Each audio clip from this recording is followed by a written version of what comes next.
Great. So thanks, Sam, for the introduction. It's great to be here. I'm having a blast. And really, I've been learning so much. So this is great. I'm going to talk about some of the work that students of mine and postdocs we did on machine learning in situations where your data sets that you need to learn from are structured like networks. And I have another job that involves running a center for data analytics, where people come to us with all sorts of interesting quantitative data analysis problems. And previously, all this network stuff to me was a little bit like I didn't want to work on it for some reason. But once I started working with people who really need help analyzing data, I realized that at least 50% of these data sets, especially for people who come from life sciences or computational chemistry, of which there are many in Basel, where I come from, are in fact problems where you have to learn from networks. And so I think this is interesting stuff. And to motivate learning on networks, maybe I'll recall the usual standard setup that we've been hearing a lot about of supervised learning. So in general, what we do when we do supervised learning is that there's a set of objects that we're interested in that we want to reason about, maybe a set of paintings. And to reason about it may mean something like we want to determine which painting was made by which painter, in this case, either Jean Dubuffet or Georgia O'Keeffe. And the way we want to do it is by building a function. And the way we build this function is we select it from some set of legal functions that we can use. And of course, the one that we want to take, so each function makes some assignment. This one happens to be correct. And the function that we want to take is the one that makes this not too many mistakes. So the way we formalize this is we say that we want that the probability of mistake made by our function is the smallest possible. Now, this is a little bit of a religious statement because it means that we do believe that there is some probability distribution out there that's spewing out paintings, and it can spew out an arbitrary additional number of paintings. That's fine.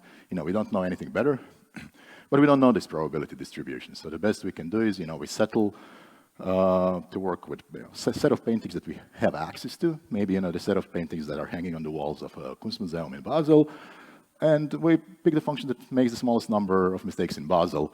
And then we hope that this function will also make a few mistakes in Amsterdam or in the Louvre in Abu Dhabi, right? In general, this works very well. Now, there are all sorts of problems where data points are not, these independent samples from a probability distribution, or they are, but you know a little bit more, right? So you know that certain pairs of data points are in some sort of a relation, right? And this relation could be anything. For paintings, it could be, maybe they were made by the same painter. Maybe they come from the same era. Maybe they use the same kind of canvas. Maybe, they use similar colors. So there could be all sorts of different relationships, but all of them can be encoded by a mathematical combinatorial graph, right? So when we work with this kind of data, where we have some pairwise relationships that can be very, very esoteric and very semantically different, it's a good idea to model them as graphs. And so in this graph, each vertex corresponds to a data point in our data set, in this case, a painting, and edges signify whether or not these paintings or data points are in some abstract relation. Typically, we model these graphs using adjacency matrices. So if objects or data points I and j are in some relation, we put a 1 at that position in the adjacency matrix, otherwise we put a 0, right? That's fairly standard stuff, and I guess most of you know it. And this model is extremely sort of realistic and useful. It does model many, many real data sets. Some of my favorite applications are, for example, in neuroscience, where you study biological neural networks. So each neuron is characterized by, so to speak, a whole bunch of metadata. So it has a position, physical position in the brain. It has some other biological properties. Maybe we're recording signals from this neuron. So a feature corresponding to the neuron could be the time series. But we also know, maybe from some independent experiments, that some of these neurons are connected. And it's very important for the functionality of this biological neural network. Similar story for, let's say, transportation networks. You can think about cities. You can associate to each city a feature vector. That could be a satellite image, very, very detailed, right? But then there's some independent piece of information that's telling us that some of these cities are connected by air routes, right? And this gives rise to a network, right? Especially important kinds of networks are interaction networks between molecules, right? A link in a graph signifies that two molecules, maybe big ones like proteins, interact, okay? And I'll come back to that. Now, today, if you receive a network structured data set, you're probably going to use a graph neural network to learn from it. And the reason you're going to use a graph neural network is that it works extremely well, and it's extremely simple to describe and to use, right? It makes sense. So, most of these graph neural networks that are being used today work as follows. To each node or each vertex in a graph, you associate a state. And then you recursively update those states using some functions. And these functions respect the structure of the graph. So in particular, the so-called message passing formulation of graph neural networks works so that each neighbor of a given node that we're updating, that's the yellow node in the middle, computes a message. This message is just a function of the current state of the node that's sending the message, that's receiving the message, maybe some other stuff. And it can be implemented, let's say, using a neural network that is parameterized by some vector of weights data. And then this central node updates its state by computing an update. That's, again, a parameterized function, potentially complicated, potentially simple, that depends on its current state and on some permutation invariant aggregation of the messages sent by its neighbors. Okay. And simple as this paradigm is, over the past, maybe it's just 3 years, we've seen really killer applications in the real world, on real data, that go far beyond benchmarks that we've been hearing about yesterday. And one of my favorite ones is that a couple of years ago, graph neural networks were used as a key, as a centerpiece tool in the discovery of a new antibiotic. It's called halicin. It's actually a known molecule that is structurally very different from all the antibiotics that we have known up to that point. It's hard to overstate the importance of that because everyone knows how dangerous these superbugs, antibiotic-resistant bacteria are. And the reason why I think this is particularly significant, more a meta reason, is that the pharma industry has been running these mass throughput screenings since the 1980s. And between these 1980s and 2020, the number of new antibiotics clinical data discovered is 0, right? So something did change. These functions are really much more precise, much more accurate. They give useful information to people who have to then do experiments and go to clinical trials, right? A completely different application that's very, very recent and again, to me, extremely impressive, is modeling granular materials. Okay?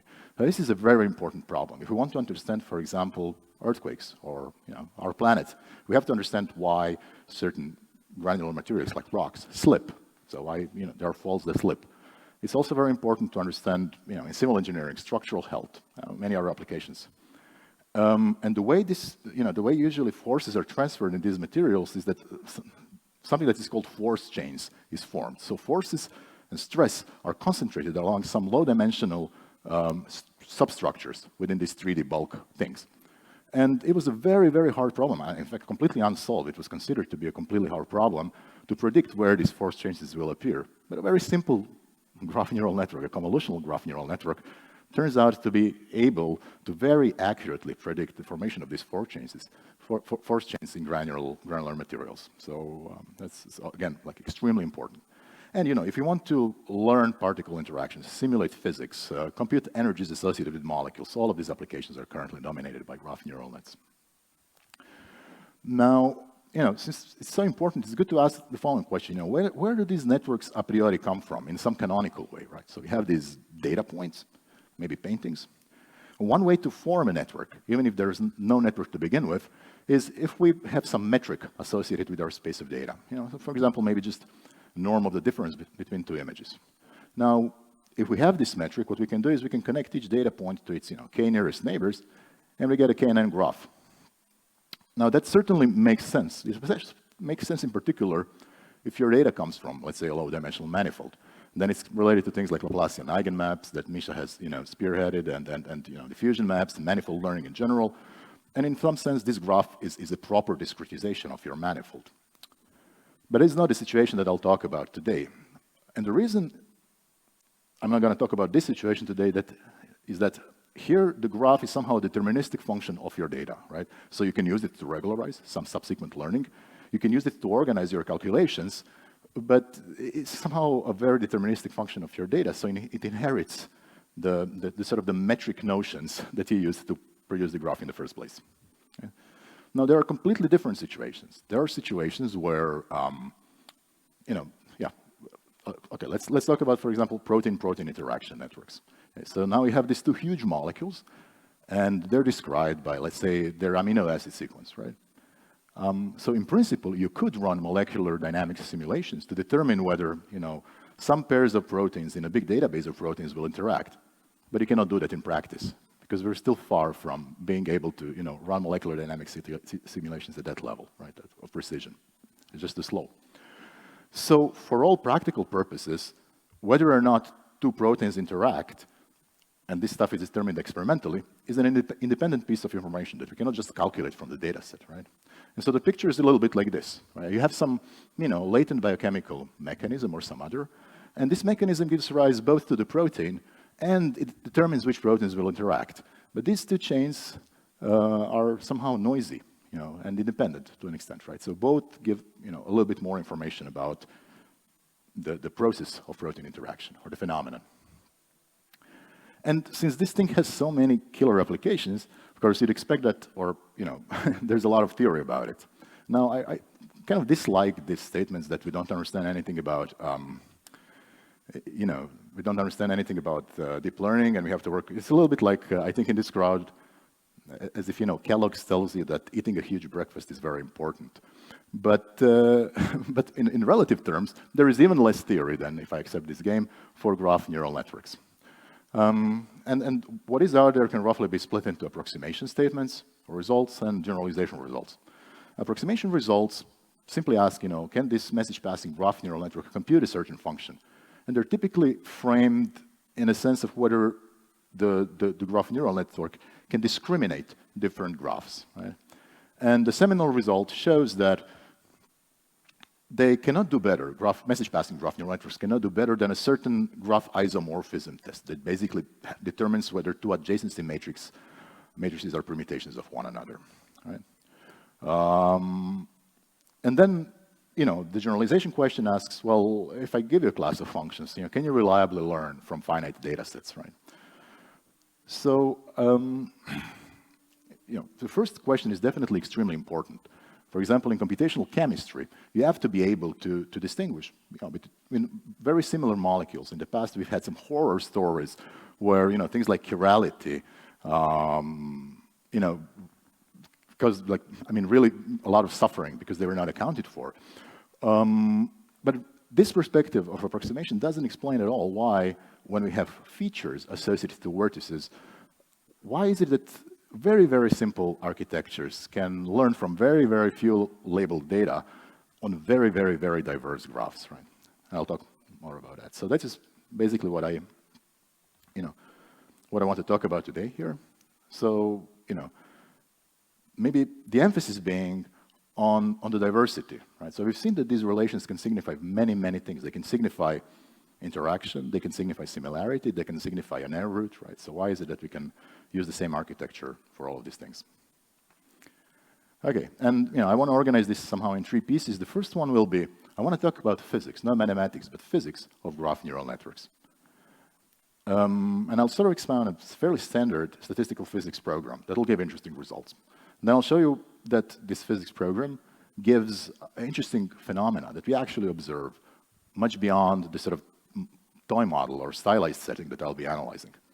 And then there's something that I was not planning to talk about, connections between this story and geometry, but since this is a workshop on low-dimensional models in machine learning or deep learning, then I thought, maybe I add that. And it's actually quite nicely related to everything else. Okay, so to motivate talking about physics of graph neural nets, and especially generalization in graph neural nets, let's recall, how normally we study generalization of machine learning models. So a very standard statistical learning theory-based, recipe is, recall that, we would like to select a function out of our hypothesis class script f that makes, that minimizes the probability of a mistake. We cannot do it. We take the one that minimizes the number of mistakes in Basel. And what we want to know is, how much worse do we do? Because we did not see the whole distribution, right? So we want to characterize something that's called a generalization gap. And you can show that this thing is bounded by some measure of the complexity of your hypothesis class, which is not very surprising, and then some term that comes from the fact that you're randomly sampling your training set from this distribution, right? And there is any number of these complexity measures. I think we've heard about maybe all of them already at this workshop. We see dimension, Rademacher complexity, Gita earlier today talked about Kolmogorov widths and so on, like metric entropy, yada yada, right? And somehow they are similar. Some of them are good for this situation, some of them for that.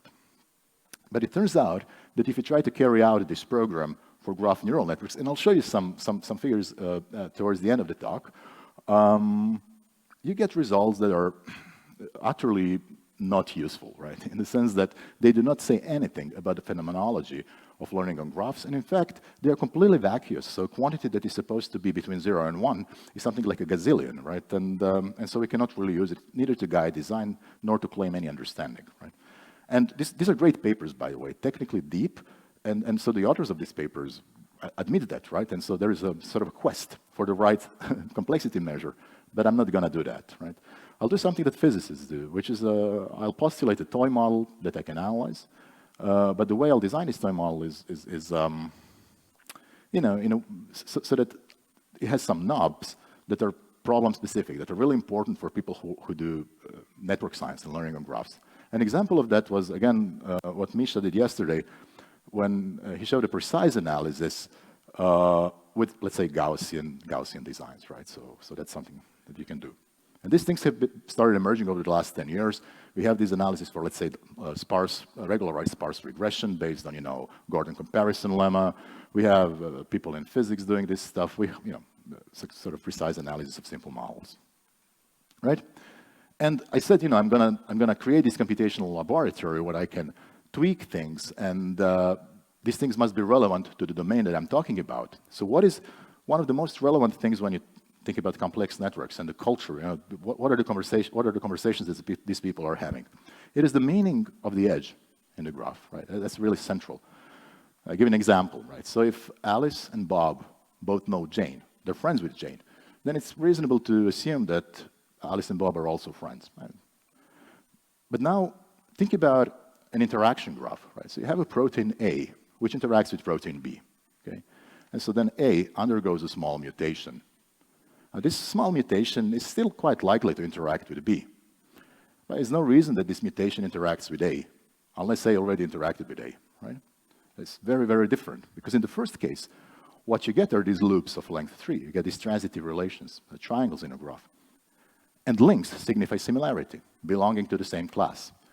While in the second case, what you get are these loops of length 4. You get k-partite structure, or bipartite in this case, and links signify belonging to different classes, right? Totally the opposite, right? But we're using the exact same architecture, right? So let's try to, see how we can model that. A very good model, a very classical model with a relatively new addition that I'll use is called the contextual stochastic block model. Now, stochastic block model has a long history.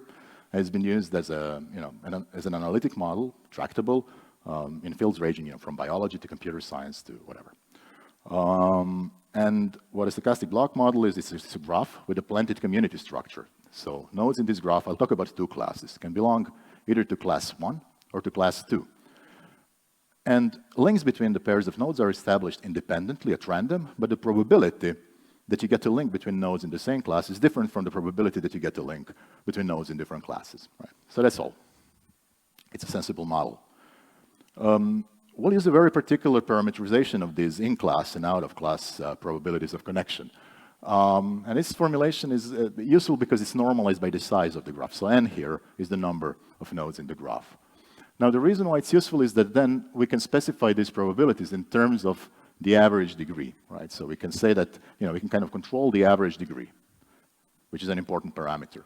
And so the way we'll do it is we will say that the probability of connection in the class is this average degree, and then plus some square root of the average degree, some lower order quantity, times lambda. And out of class is going to be minus square root d times lambda. Now, if you think about this, if you set lambda to 0, then these probabilities are the same. You get an Erdős-Renyi random graph, and this graph is useless for learning. You can throw it away. But if lambda is very large, let's say square root d, then you get a graph that's completely clustered, right? Then the problem is very easy. So lambda acts as a sort of a signal-to-noise ratio parameter for the graph, right? It tells you how noisy the graph is. But perhaps, just as important is the sign of lambda, right? If lambda is positive, then we get more connections between nodes of the same class. So we get a homophilic graph. But if lambda is negative, then we get more connections between the nodes of different classes. So we get a heterophilic graph, which is exactly what we wanted. We wanted to have a knob that tells us whether a graph is homophilic or heterophilic and how hard it is to learn on this graph, to classify. Now, contextuality comes from the fact that we also want to associate feature vectors to each graph vertex, right? And so the way these feature vectors are built is basically a spiked covariance model. So each feature vector is f-dimensional for every vertex. U here is some unknown latent f-dimensional vector, and then the feature is this vector is scaled by either a +1 or a -1, depending on, sorry, some people can't see it, but depending on the class membership, right? And then what we do is we add noise. So psi here is noise. And so again, we get a parameter mu here that tells us the relative strength of this feature signal to the feature noise, right? So we have two SNR parameters now, mu for the features and lambda for the graph, okay? That looks good. That's looking good. Okay. And the second part of this computational laboratory is that we're not going to use any general graph neural network, but a particularly simple one, which is called the graph convolution network. Now, a graph convolution is, again, just a message passing network, but the messages are very simple. So the messages that the neighbors are sending are simply linear combinations of the features by some matrix W, right? Or of the current state. And then the aggregation is just the sum, okay? So your neighbors send you linear combinations of their features with the same coefficients, and then you just sum what the neighbors sent you. That looks a little bit like convolution. It is a convolution.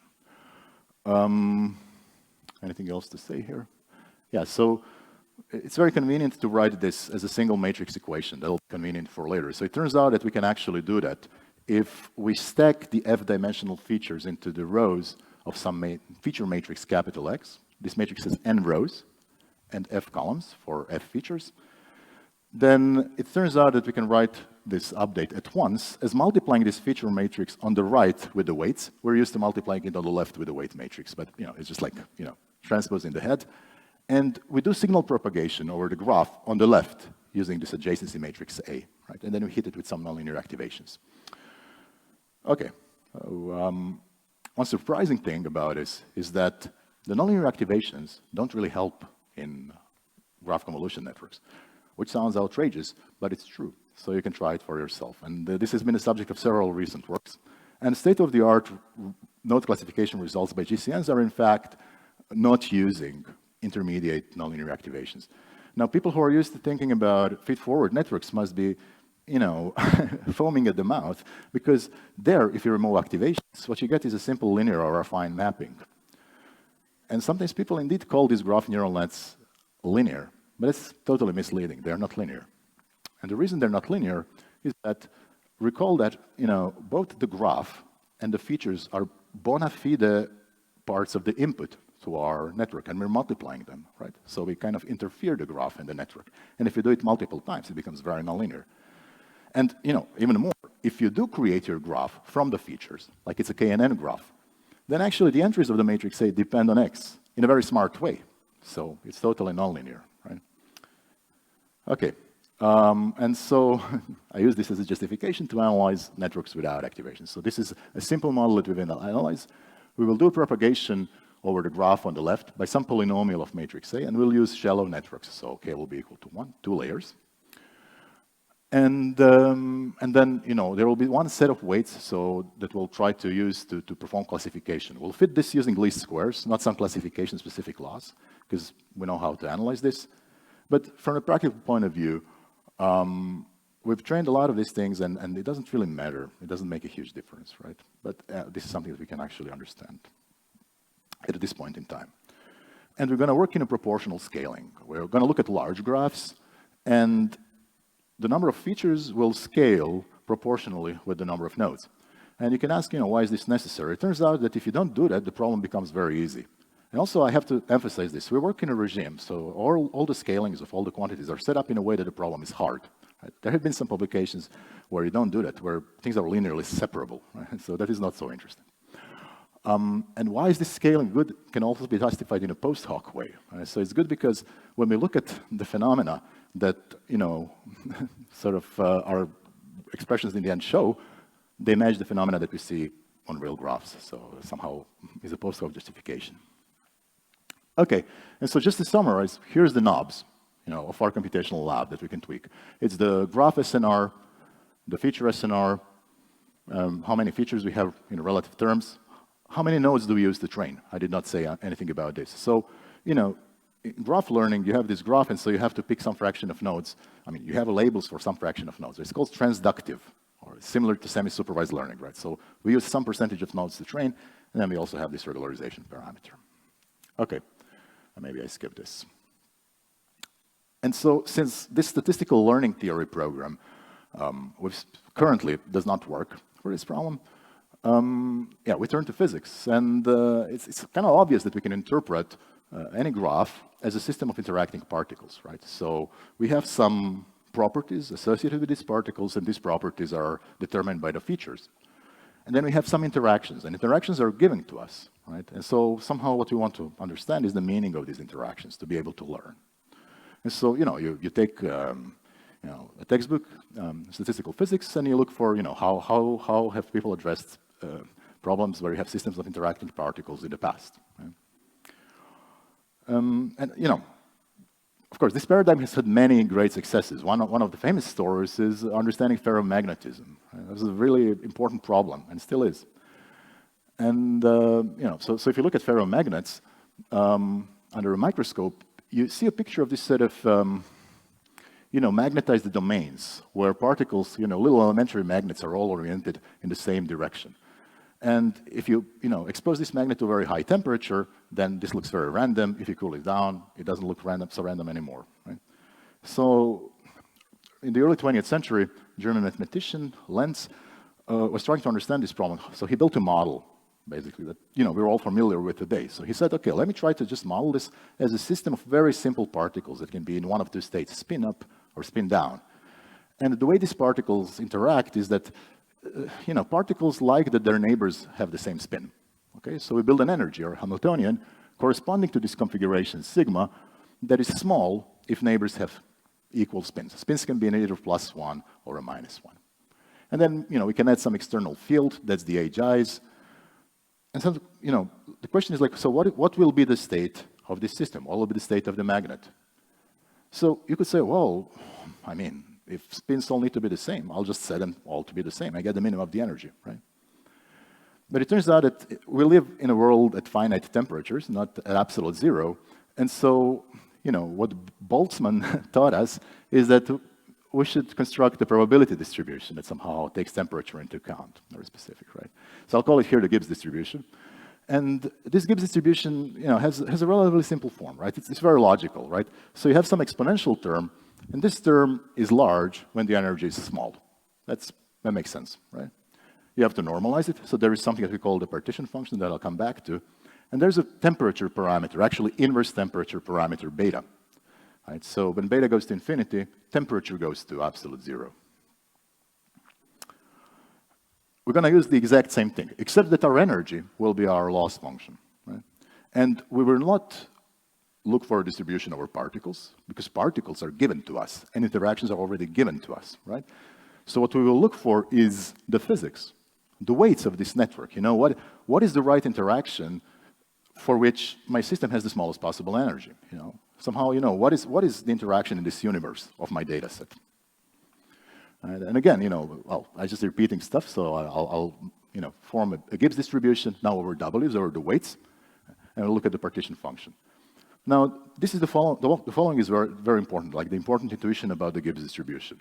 If the temperature is very high, there's a lot of thermal fluctuation, and the distribution is very diffuse. All the states are, likely. But if the temperature is very low, then Gibbs distribution will concentrate on global minima of the energy. And if there is a unique global minimum, it will concentrate on that one. To understand why this happens, note that this is just like a continuous softmax, right? So since it's a continuous softmax, if I send beta to infinity, then it concentrates on one atom on the global minimum of H, or maximum of the argument. Okay, this is exactly what I said. And so the reason this is interesting is that now we can use this Gibbs distribution to compute interesting quantities, observables, so things like test error or test accuracy. And the way we compute them is, well, we integrate them against the Gibbs distribution, and then we send the temperature to 0. Okay? And so this will give us the test error for that choice of weights, which minimizes the energy, which is exactly what we want to do. Okay? And so, you can manipulate these expressions a little bit. You can actually see that really the quantity that is the most important, that tells you everything about the system, is the partition function. And there's a trick we can use. We can form something that's called an augmented partition function, where we add in the observable that we're interested in the argument here with some multiplier t. And 2 lines of elementary calculus then show that that expression, the expectation of an observable, is related to the logarithm of this quantity, actually, to the derivative of the logarithm with respect to t evaluated at t equals to 0. Okay? And so that logarithm of the partition function seems to play an important role, and indeed, it even has a name. It's called the free energy density, and that is the quantity that we want to compute. Okay. Now, the thing is, computing this quantity is very hard. So this first quantity that we want to compute is called a quenched average for some reason in physics, and it's typically not possible to compute it directly, right? So we will use physical methods that are non-rigorous, but that are nevertheless, that have been used for the past 40 or 50 years with great success, right? So, and these methods start with the observation that what is much simpler to compute, still not very easy, you need to use random matrix theory, you need to calculate a lot, but it's possible, is the so-called annealed average. So you can take the expectation of the partition function, right?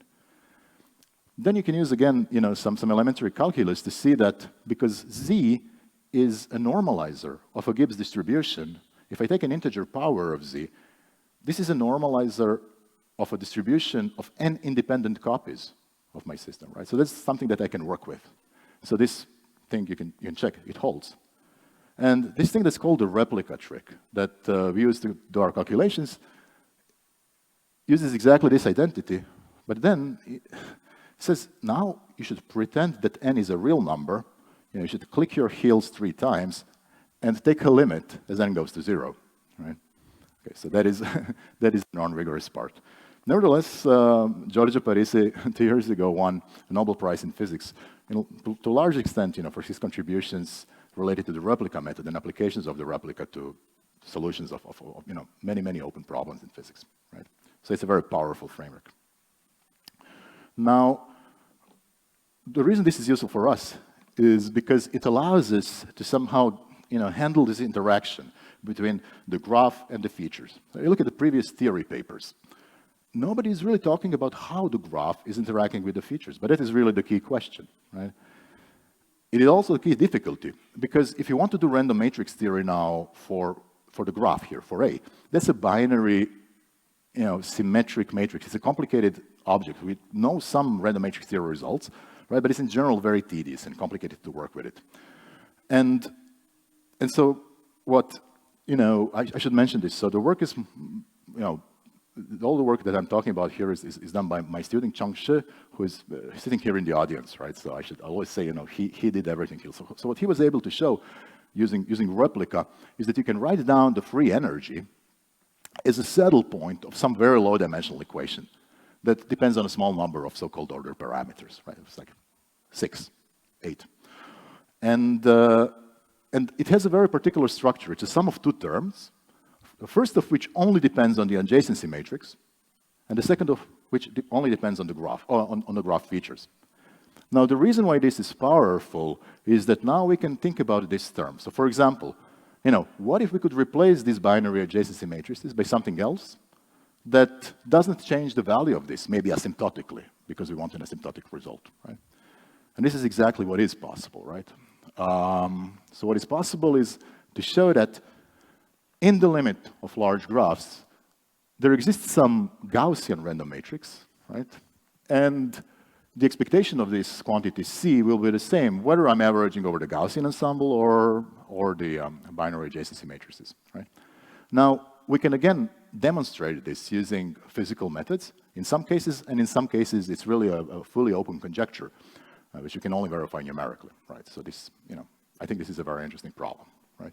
And this is inspired by the work, on the original contextual stochastic block model by, Andrea Montanari and people like Yash Deshpande, who used similar arguments to, prove different things for unsupervised learning.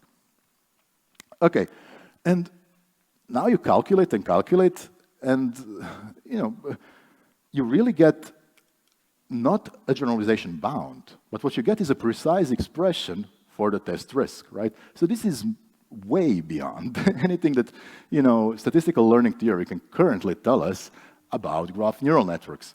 And in some cases, we don't even have to solve the saddle point equation, which is a trivial problem in Mathematica. I mean, it takes, a nanosecond, right? But in some cases, we can even obtain precise explicit expressions, right? There's no need, to try to parse this expression. I'm just showing it to tell you that, we get a relatively simple expression that involves the knobs that I was telling you that, matter for the problem in hand, right? Okay, so now we have this characterization of generalization in graph neural nets. So what we can do is we can see whether it's any good. First, maybe for the contextual stochastic block model for which we developed it, right?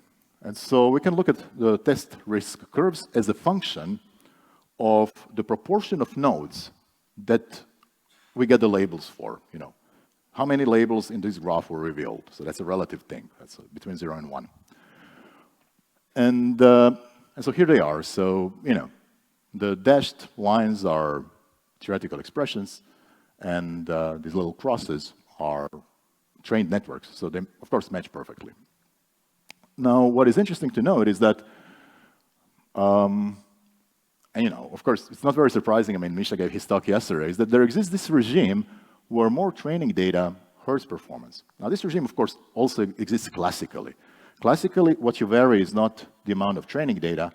What Misha was showing yesterday is he was varying complexity. So the way to think about these curves is as a flipped version of the curves that Misha was showing yesterday. And by the way, here, the number of training points cannot go to infinity. Tau can only go to 1.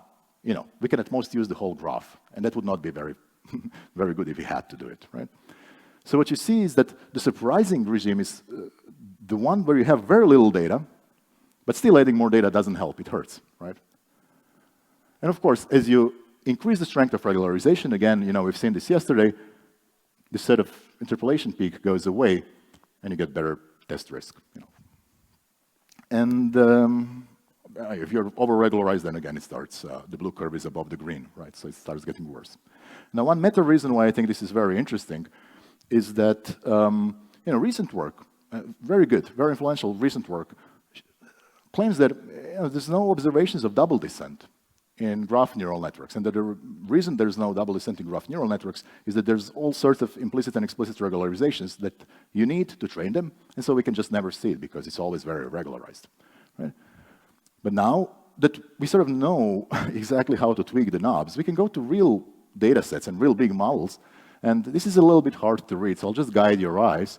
The blue curves are the test risk error, and the white curves are accuracy. And so what you can see is that always there is this counterintuitive regime, right? So in the beginning, in many cases. But if so these cryptic letters, they correspond to different regularizers that we like drop out and so on. If you add a lot of regularization, then these curves become monotonic. And so it turns out that, Ono and Suzuki were actually right. Most of the time we cannot see it. Another reason we cannot see it is that we're always looking at test accuracy. It turns out that once you round things to the nearest class, then it does become hard to see it. But if you look at the test loss, right, then you can actually see it, right? So it does exist, of course. The second interesting phenomenon is related to that thing of homophily and heterophily, which is very important for complex networks people, okay? So what now researchers know is that you will get much better results with your graph neural network, graph convolution network, if you add self-loops, right? And this corresponds to adding an identity to your adjacency matrix. This improves the results by a lot. But people also noticed that if you do this for a heterophilic graph, it actually hurts performance, You have to remove it. So people don't use this on heterophilic graphs. Okay? All right, so what we can do is, we can try to understand it. We can actually look at Where's the laser? Oh, no, hopeless. Okay, so we can look at, we can add self-loops to the graph, but we can multiply the self-loop by some scalar c, okay? So we can control the strength of the self-loop. And crucially, we also allow the self-loop to be negative. Now, if you have, negative self-loops, this gives you, I don't know, like an indefinite Laplacian and so on, right? So this is a bit weird for people who are used to signal processing on graphs, but there's absolutely no reason not to do it, right? And so what you can see is that if, for homophilic graphs, for lambda that is larger than 0, indeed, the best test risk is achieved when you add a positive self-loop. For lambda 0, so erda Šrenji, it doesn't matter. It's always very bad. But for heterophilic graphs, it turns out that the best risk is achieved for a negative self-loop, right? And you can say, well, yeah, sure, on contextual stochastic block model, anything goes. But then you can do this on important benchmarks that are known to be heterophilic, and where usually graph neural nets perform quite poorly. I can explain to you, offline why these are heterophilic. The first one, as you guess, is about chameleons, and the second one about squirrels. And you can see that really the best test accuracy is achieved for a negative self-loop. And see here, it's for a negative self-loop, right? So that's interesting. We can do a little bit more. So we can take a state-of-the-art graph convolution network that achieves the state-of-the-art results and node classification. So this graph neural network uses some sort of filter bank, okay, constructed from the adjacency matrix. So we do one small modification. We add a couple of filters. No, we add just one filter that has a negative self-loop. And it turns out that we get a new state-of-the-art. I personally really don't care about this, but what it shows is that, designing the right stylized model is really telling us something about a very non-stylized model. Okay, yeah, this makes sense. Why? What is the mechanistic explanation for this? I wanted this explanation to be very esoteric. And first, I was actually torturing Cheng to find an explanation that involves, the Helmholtz equation and optical diffusion tomography and all sorts of fancy things. And the reason for that is that, in fact, there is a paper that explains why it's hard to solve the Helmholtz equation. You get a very similar thing. And I don't want to get into that now because it's far removed from what I'm talking about here. But it turned out that the explanation is much simpler, and in hindsight, almost embarrassingly simple, right? So anyone who knows any signal processing will immediately understand what is going on. The homophilic graphs are a little bit like low-pass signals. The reason why they're so is that the labels very rarely change across an edge, right? Because neighbors are similar. Whereas heterophilic graphs are a lot like high-pass signals because the labels almost always change across an edge, right? And extreme high-pass signals. And so, if you know your DSP 101, then if you build a filter, a two-tap filter that is 1-1, well, that's just a moving average. It's a low-pass filter, right? And if you build a filter that is -1-1, well, it's a high-pass filter, right? So, and this is really what is going on here. So you want to make sure that you suppress the noise and you don't suppress the signal, right? Okay, that's a very signal processing explanation. Now, I want to, spend the last maybe 10 minutes, or I don't know, less, talking about the geometry behind this, which is maybe not entirely obvious, right? And also, talk about some other work that we did. So, what we did is, so what people do in supervised learning typically is you look at this data set, and then you try to extract information from individual data points. And this is a little bit like this. So suppose that this is your data set. It has n points. Here n is 4. So every point has a feature vector associated with it. And this is an f-dimensional feature vector in our case. And traditionally, we apply functions along these f-dimensions, right? So this is how we hit our data. Okay. But what we did now is we were also multiplying this feature matrix of ours on the left by something, right? So we were hitting this data set dimension. And so we know already, right? So everyone knows that this makes sense. I mean, we've done it before. So this certainly does make sense when, let's say, your data is on a manifold. I mean, then we could do something like Laplacian eigenmaps. Well, this really corresponds to working along the data set dimension, right? And so then we know that it makes sense. So it turns out that there is somehow a connection between this and learning a good representation for data, right? So what we do is we multiply the thing on the right linearly with some weights, and then we hope that this is going to be a good classifier, right? So one way to interpret this graph neural network is that, as always, we're propagating information on the graph, so interacting the data points, and then we somehow hope to compute a better representation, which can be linearly classified, right? So the overarching question here is that of representation learning. Right? So the question is then, we have this data set, okay? It may or may not have some interactions associated with it, but what we want to do for a generic data set, endpoints, a finite data set, is we want to compute a good feature map and find a good representation space, I mean, in any order, right? And what we kind of, okay, so what is a good feature map? I mean, one way to define it is metric, right? So if we do have a metric, which, I mean, I say we do for X, then maybe R is also a metric space. Then one way to say what a good feature map is that is a map that to some extent preserves the metric, right? And so what we do in machine learning in 99% of the cases is that we're using Euclidean metrics, either explicitly, because you're using a Euclidean loss, because you're applying linear operators and, you know, yada yada, or implicitly. But you know, what has been becoming clear over the last 10 years is that Euclidean metrics and spaces are not great for some data types that are extremely common. For example, hierarchical data. There's a result of Sarkar in 2011 that says that trees cannot be embedded without large distortion in any Euclidean space, no matter how large the dimension, right? But at the same time, trees can be embedded in hyperbolic spaces of very low dimension. Any tree can be embedded with arbitrarily low distortion in a two-dimensional hyperbolic space. Okay, it looks like this. By the way, the slides were made by my, you know, graduated already PhD student Puya Tabagi. So these beautiful figures. Yeah, I really love it. And so, of course, I mean, there are other data types like cycles. Okay, you know, your data could be roughly a cycle. Again, a cycle cannot be embedded in any Euclidean space without large distortion. But a cycle is very easily embedded in a spherical space, right? So we have to then look at spherical spaces if our data is cyclic. Okay, fine, that works. But what about this?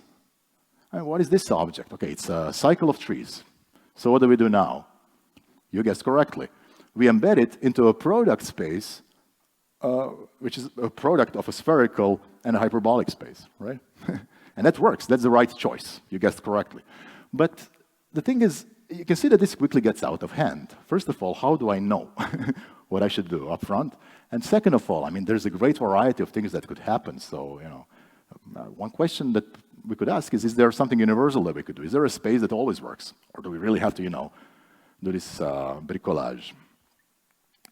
And so, you know, there are some results that have this flavor of universality. One such result is the Johnson-Lindenstrauss lemma, which says that any endpoint metric space, you know, you can embed it in Euclidean space of dimension about log n with a smaller, you know, with very small distortion, right? So, I mean, there's also distortion here that I'm not showing. But the thing is now, the dimension depends on the size of the data set. So that's a little bit like, can I really have just a single space that always works? Right? So the question is, do this kind of representation exist at all? And the second question is, can they be computed by neural networks? Because this is what we in the end do. We put a linear classifier in the end, but everything before is hoping that this linear classifier or whatever will do a good job, right? And these are very deep questions, you know, that were addressed. I mean, that, you know, Fields medals went out for these things, and but let's, you know, be a little bit naive. So let's say that, you know, maybe, why don't we then maybe find a manifold, like a hyperbolic space, but it has somehow the right curvature. People have done it, you know. They looked at mixed curvature, they try to adapt curvature to different places in the space. That works well. But it turns out that you can show that there are always counterexamples, always, as long as you're in finite dimension, right? So abstraction is that this is too small. Okay, if that's too small, then let's go to an infinite dimensional space, right? But that is also not solution, at least not alone. Because, you know, it's an old result of Bourgain that you can embed anything in L2, continuous L2 of R, with distortion log n, but there are always data sets that need at least almost log n, right? So again, you know, you suffer large distortion, right? So it's too flat. That's the reason it doesn't work. What we need is infinite dimension and lots of curvature. And it turns out that this exists. but you have to work with spaces of probability distributions, right? And so 8 years ago, Andoni Naor and Ayman published this, really seminal result where they show that any endpoint metric space can be embedded in the space of probability measures over R3. So over a low-dimensional Euclidean, over a low-dimensional space with arbitrarily low distortion. Yeah, it's a very deep result. But what you have to do is you have to accept some deformation of your metric. So it's not going to be by Lipschitz, it's going to be by Hölder. Okay, I'll tell you what this implies. And the reason this works is that there's lots of curvature and lots of dimensions, right? In fact, this also works, and this is what we use. This also works for spaces of probability distributions that we can actually parameterize in a computer, like spaces of Gaussian mixtures. So Delon and Desaulniers published this very, very nice paper about spaces of Gaussian Gaussian mixtures that are equipped with transport theoretic distance, but the couplings are also constrained to be Gaussian mixtures, right? So those things are somehow easier to work with, at least, or more explicit, right? And it's just an intermezzo, a random slide. I mean, to tell you, these metrics, when you go from by Lipschitz to by Hölder, people call them snowflaked. And the reason they call them snowflaked is that, think about Euclidean distance, and points in the plane. Now, if you have a very small distance, and you take a square root, then the distance will become larger, right? But if you have a very large distance, and you take a square root, it'll become smaller, right? So if you somehow want to represent this in the plane, which of course you cannot do, is you have to make a fractal, right? And so the idea is that somehow the shortest paths then become a little bit like walking on a snowflake. So that is the reason for this terminology. What we can show is that using a very simple neural network, which we generously call probabilistic transformer, but it's in fact just 2 layers of attention, computing the parameters of a Gaussian mixture, we can calculate these embeddings, right? So it's important to know that not only these embeddings exist, but you can actually calculate them, and you can actually calculate them in very small neural networks, right? So we can do even a little bit more. So we don't have to go to R3, we can go to R, but then we get some distortion that is expected, right? Nevertheless, we somehow expect better performance because of lots of curvature everywhere.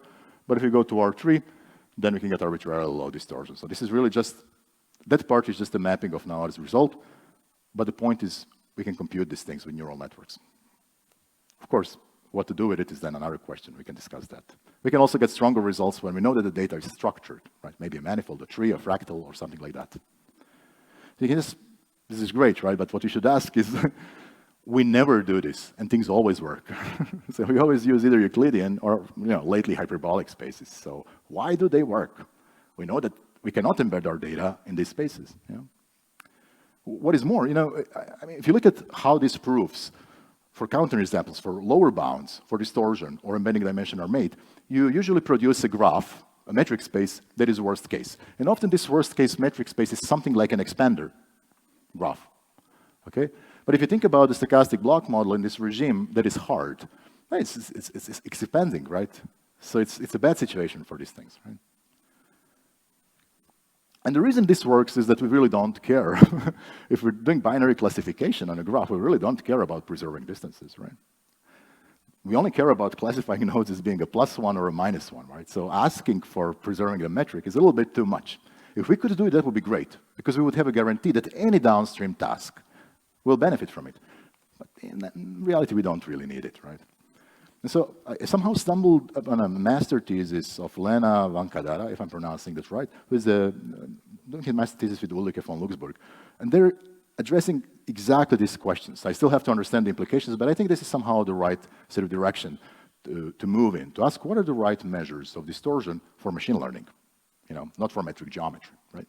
Okay, and I'm more or less done. But what this is implying is that, it does not make all that much sense maybe to look for a one-size-fits-all solution, right? To look for a silver bullet or a panacea, right? It's good to sort of adapt your tools to all individual situations. And I think the same is true of explanations. I don't think we should be looking for one universal explanation for machine learning or deep neural nets or whatever. I mean, I don't see like a particularly compelling reason. Now, I show you, so this is my summary slide. what we did is, okay, so we made some progress on analyzing generalization in simple graph neural networks by making this analogy with systems of interacting particles, right? If you look at the bounds that are obtained by, and I should have put the reference here, I'm sorry, but I can edit post hoc.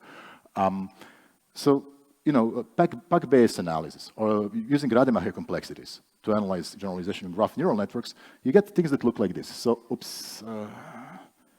Yeah, so, the yellow is PAC-based, the blue is Rademacher. These quantities are supposed to be between 0 and 1.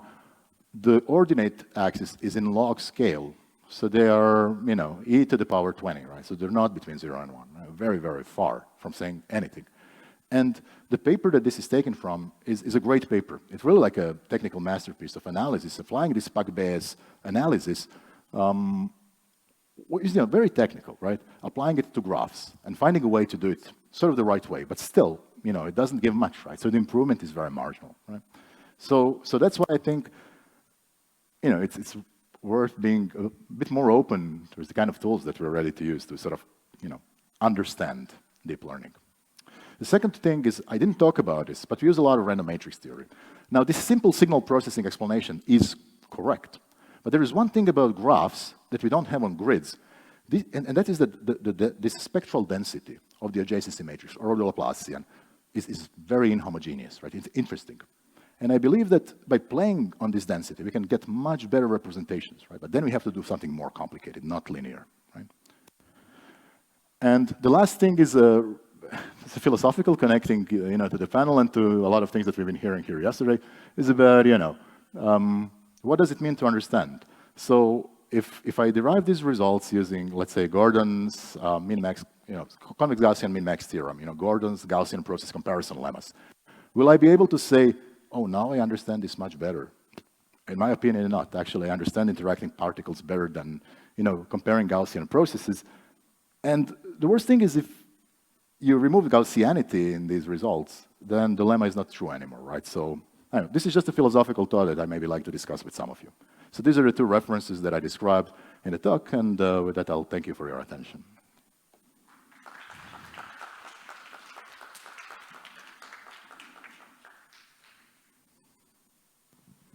Any questions for Ivan?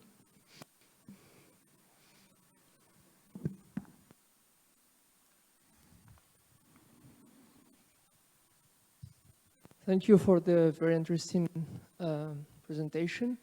Actually, my question concerns your part on graph convolution networks, and especially about the assumptions that you made on the adjacency matrix. So what's the degree, like the assumption, the average degree, for instance, or this kind of? So the average degree has to grow with the graph size, but it can grow arbitrarily slowly. Okay, somehow, as long as it grows, but it grows slower than n, that's fine. Okay, so the graph, so the adjacency is a dense matrix in some. No, it's sparse. It's sparse. It's very sparse. Okay. Yeah. Great, thanks.